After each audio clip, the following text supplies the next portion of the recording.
So the point of the Fresh Kicks is that we are, for the next 6 weeks, going to be looking at things from the perspective, from the shoes of the people that encountered Jesus during his ministry. And this morning we are going to look at somebody that probably, maybe, most even churched people have not thought about a lot. We are going to talk about Pilate's wife. Pilate was the governor who oversaw one of the many trials that Jesus underwent before his crucifixion, and his wife actually has a part to play in the story. So this morning we're going to think about, when do we need to speak up? How do we need to speak up? And then how sometimes it might be better if we just remain quiet. When I taught sixth grade for my first career, I taught at a school in Claremont, North Carolina, and it was a school where a lot of the kids were on free and reduced lunch. And it was my first year teaching. I was green and perhaps lacked a little polishing as an educator. And I grew up with a father who had 23 years of military experience. So I grew up around colorful language. And so I perhaps adopted some of my father's colorful language. It's something I'm trying to give up for Lent, and it's not going well. But it's my vice. And so when I taught sixth grade, there was this young man, and his name was Duran. And he was just probably one of the sweetest young men you'd ever want to know. And he came to sixth grade, and he didn't have all the resources that everybody else had. And he goes on to tell this story actually at the end of the year. So he gave me permission to tell his story and use his name. When he came into sixth grade, he could read on a second grade level. No exaggeration. He really had struggled. And so one of our goals was to get him to sixth grade reading level before he went off. Back then, sixth grade was still a part of elementary school, before he went off to middle school. And so I decided that I wanted to do this thing called Student of the Week. And it's not, like where the classmates vote and it's the star student. We wanted to affirm students and build their self-esteem. So what we would do is we would put the kids' names in a hat, and just like we did with the shoes, on Friday we draw a kid's name out, and then every student in the classroom had the responsibility of saying one kind thing to that student. And we called it an affirmation circle, and every Friday we would do a different student. And so it was probably the second month of school, and we got ready to draw, and Duran was chosen. His face lit up. He was so happy that he was chosen to be the student of the week. And so we got ready to do the affirmation circle, and this one young man spoke up before we could get started, and he goes, "What if you don't know anything nice about them at all?" And you could just see Duran's face fall. One of the things that I'm passionate about is not putting other people down, and so it infuriated me just a little. Duran had started school with not a notebook to his name. He didn't have new clothes like the other kids. He didn't have a new backpack. Actually, Duran is the motivator to start the Back to School Bash, because we believe every kid should be able to start school on equal footing. And so when this young man said that, "What if you don't know anything nice about them at all?" Duran's face fell, and my heart hurt, and my mouth went into action. And so I said the young boy's name, and I said, "How dare you be such a smart ass lick," to Duran. And then they're sixth graders. They're like, and I'm like, oh my gosh, I did not just use almost profanity, but in their minds it was profanity in front of my sixth grade classroom. It'll be the shortest first year of teaching and teaching career in the history of mankind. So as soon as school was over, I marched myself to my principal's office. I said, "Mr. Watson, I need to talk to you and tell you what I've done. I have called a student a smartin." And I didn't say, he's like, Andrea. And then he just started to laugh. And he's like, you know what? We all make mistakes. Did you apologize to him? I said, yes, profusely. And he said, okay. I'm like, well, do I call his mom and say, hey, I just wanted to let you know I called your kid a smartin' today? And he said, no, I think let's just let it be. And let's see if she calls you. Let's see if she speaks up and says something to you. I said, okay. So you know what? The weekend came and went and no phone call from his mom. And I felt like, wow, okay, I have skirted this one and I'm so glad.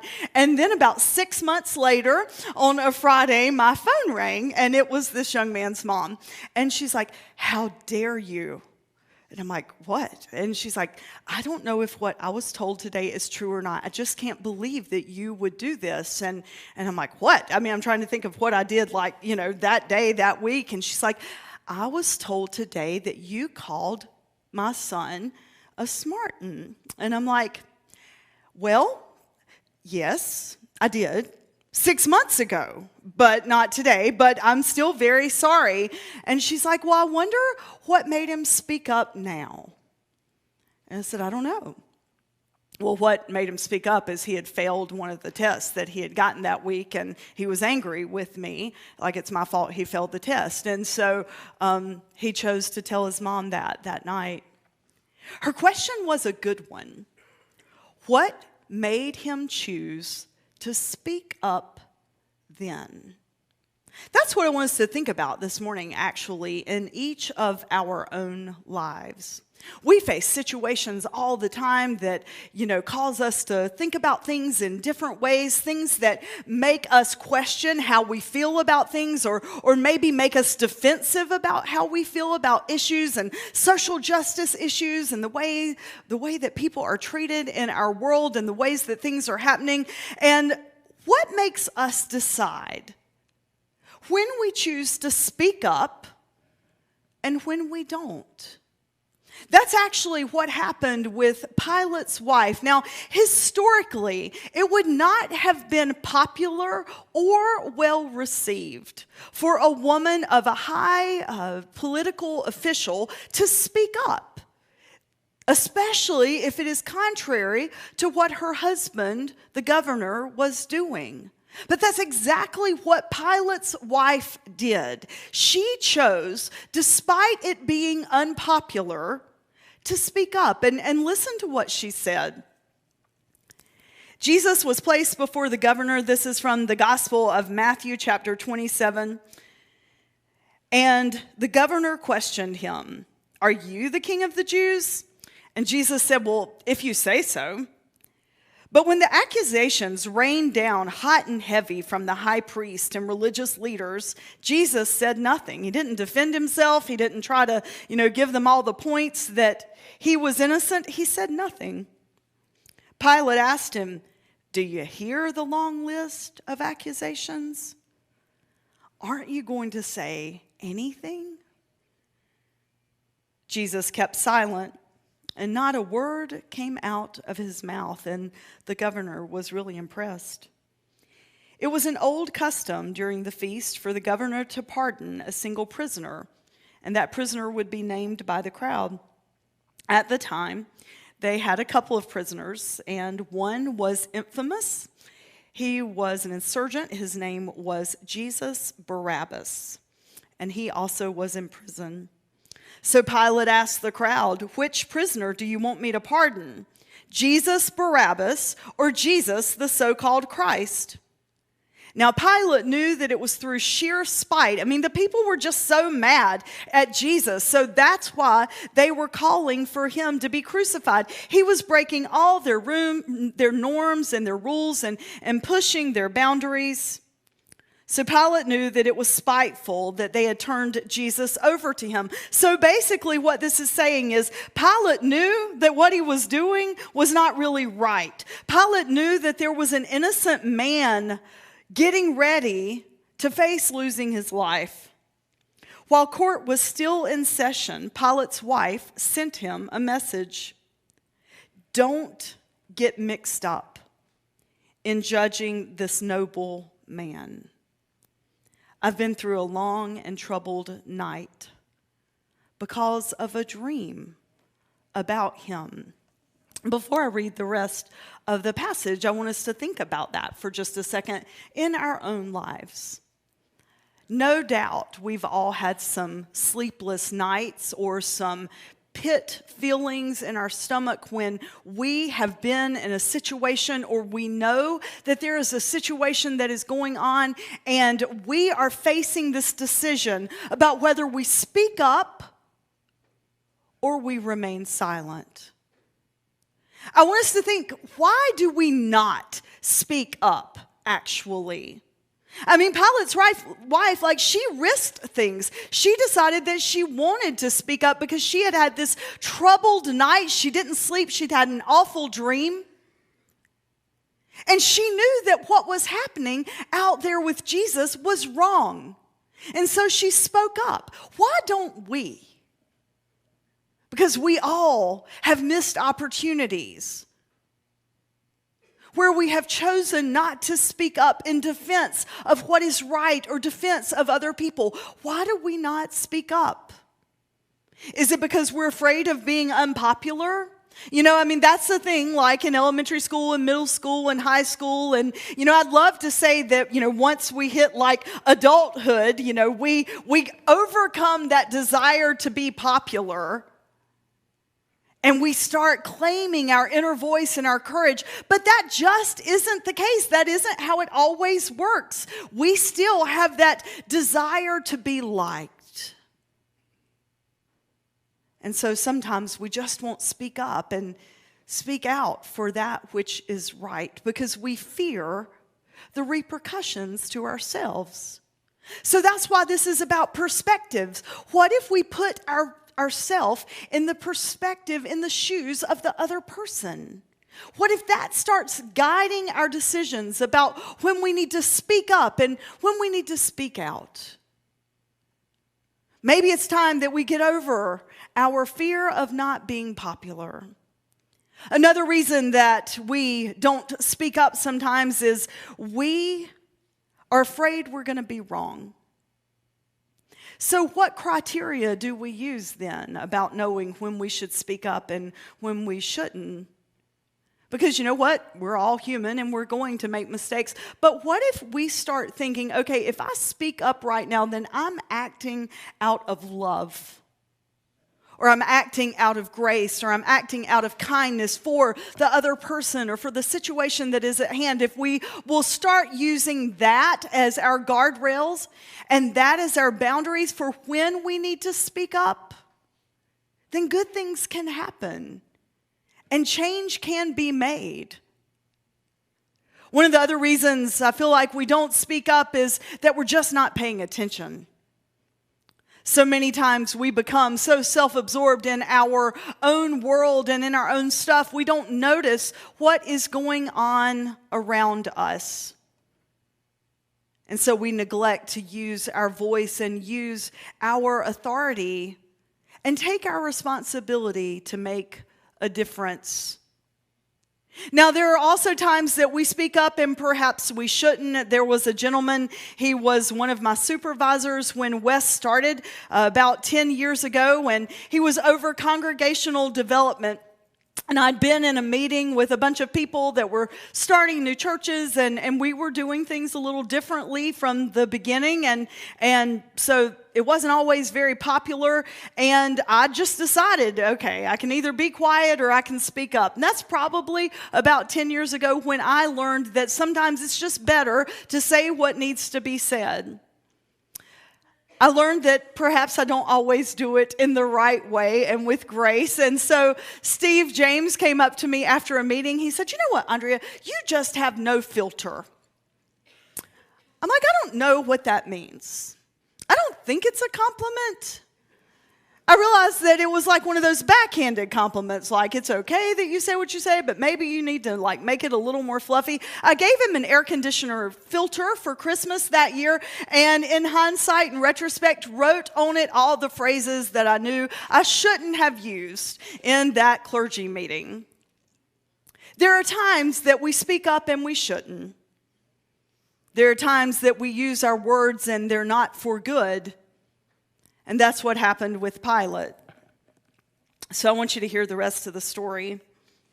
After Pilate's wife sent the message to him, meanwhile, the high priest and religious leaders, they'd talked the crowd into asking for the pardon of Barabbas and the execution of Jesus. And the governor asked, "Which of these two do you want me to pardon?" And the crowd screamed out to him, "Barabbas." And then Pilate said, "Well, what do you want me to do with Jesus, the so-called Christ?" And they all shouted, "Nail him to a cross." Pilate did object. He's like, "For what? What crime did he commit?" The crowd didn't answer that question. They couldn't answer that question. They just cried out louder, "Nail him to the cross." So listen to what Pilate does. When Pilate saw that he was getting nowhere and that a riot was imminent, he took a basin of water. He washed his hands in full sight of the crowd, saying, "I'm washing my hands of responsibility. I'm washing my hands for responsibility of this man's death. From now on, it's in your hands. You are the judge and the jury." So years ago, when Pilate was in front of the people, he's like, "Okay, this one is not on me. You're responsible for his death." Now, Pilate could have chosen to use his voice in a lot of different ways that day. He tried a little, right? We want to give him some credit. He did speak up a little, but he just didn't have that courage that it took to help Jesus escape that physical death. Now, I want to push us this morning to think about things in our context and our culture. We're probably not going to, leave church today and go find some kind of public trial where people are facing a crucifixion. That's not going to happen. But there are people in our world and our society that die a little bit every day because of the oppression that they face, the ridicule that they face, the prejudice that they face, the discrimination that they face. Everybody faces a little death at the hands of other people, and we are called as people of love. Whether you believe in Jesus and the whole resurrection thing and the virgin birth, I don't care. We are called to love people just as humanity. So as a people of love, we are called to use our voices and speak out, and we don't need to wait till we're at the end of this earthly existence to learn that lesson. We need to claim our voices, whether we're in elementary school or middle school and we see somebody getting picked on, and we know that we can stand up to our friends and say, "Hey, you know what? Maybe we shouldn't be saying negative things, or maybe we should include them in our circle." Or whether we see people facing opposition and prejudice because of lifestyles and choices that they make that's in their best interest. We are called to be like Pilate's wife, not like Pilate. We're called to learn to look and see when we need to use our voices to speak out, and truthfully, when we need to learn to be silent and act as a people of grace. In just a few minutes, we're going to show a video for you to spend some time of reflection on how you can speak up, what situations you're facing in your life that maybe you are called to use your voice for the good of others, and then where are some times and places like me, perhaps we need to be a little more quiet. But I want to end today with something that probably you're going to hear more about between now and May. I was in a clergy meeting a few weeks ago, and at the end, one of the clergy people said, "I need to just ask your advice on something."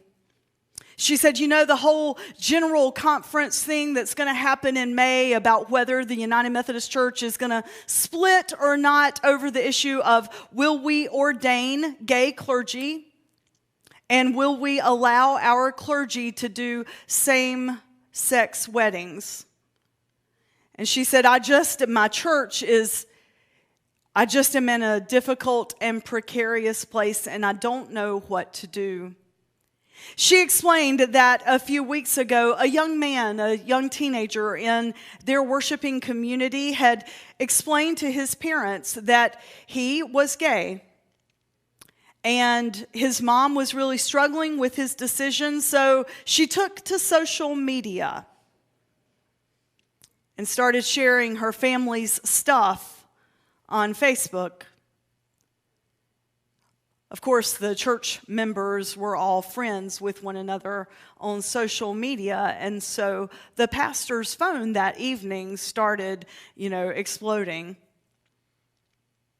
Now, brief aside,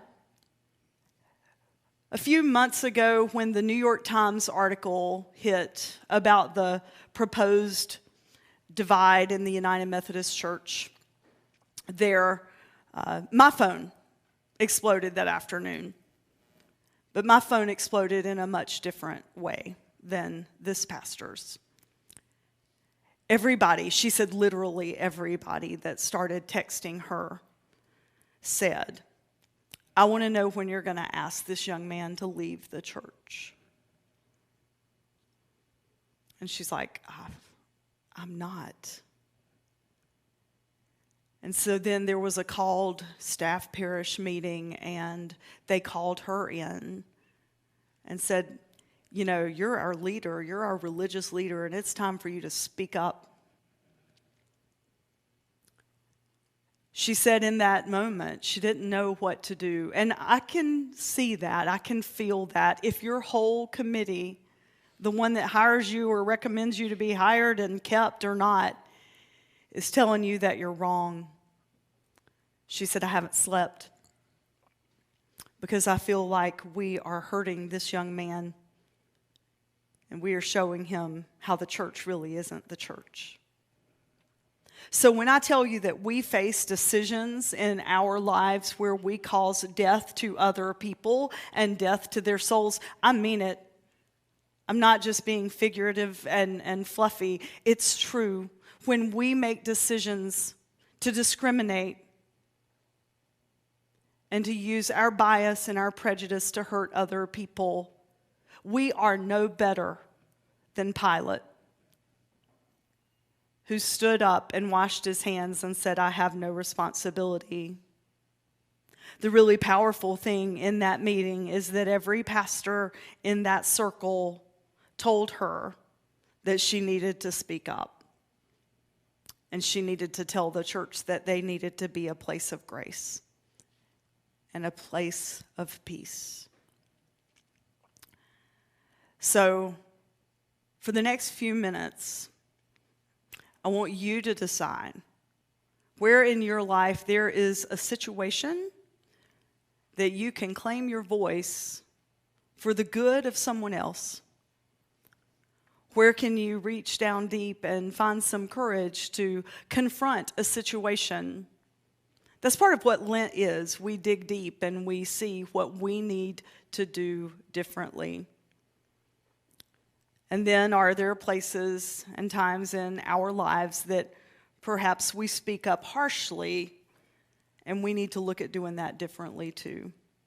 You were given a piece of paper when you came in worship. We're going to bring the lights up just a little, and I want you to journal those things. This is for you, not for me. And I understand the TVs on the sides have stopped working, and so you get to listen to this video, not see it. So I invite you to listen. Powerful video. A friend of mine was asked by one of his friends, so what's going to happen with your church in May when all that stuff happens at General Conference? And my friend said, well, I anticipate that West will grow, actually, because we're very clear on who we are, and we believe that there's no distinction or discrimination. We believe that all people are amazing, and all people are people of God, and all people are love. So over the next couple of months, you might have an opportunity to say something. I hope you'll claim it. Let us pray. Gracious God, we do offer ourselves to you, and we ask that you reveal to us where it is that you would have us in our lives. Use our voice to make a difference for other people. Whatever the situation is, God, where others are being discriminated against or made to feel left out or lesser than, God, use us. May we be a people of love, and like Pilate's wife, challenge the status quo and challenge injustice that we see around us. We offer ourselves to you in Christ's holy name. Amen. I invite you to stand and sing. So a friend of mine gave up something that I consider pretty impossible for Lent. And then when he messes up and does it again, he's like, Lent starts right now. And I joked with him, I'm like, you're going to be saying that on Easter. You're going to say like, Lent starts right now. And it might, okay? So it's not too late to start Lent. Give up something that gets in the way of you experiencing God's love and take on something that'll make a difference in the community. And let's give some kids new pairs of tennis shoes. Go in peace. Amen.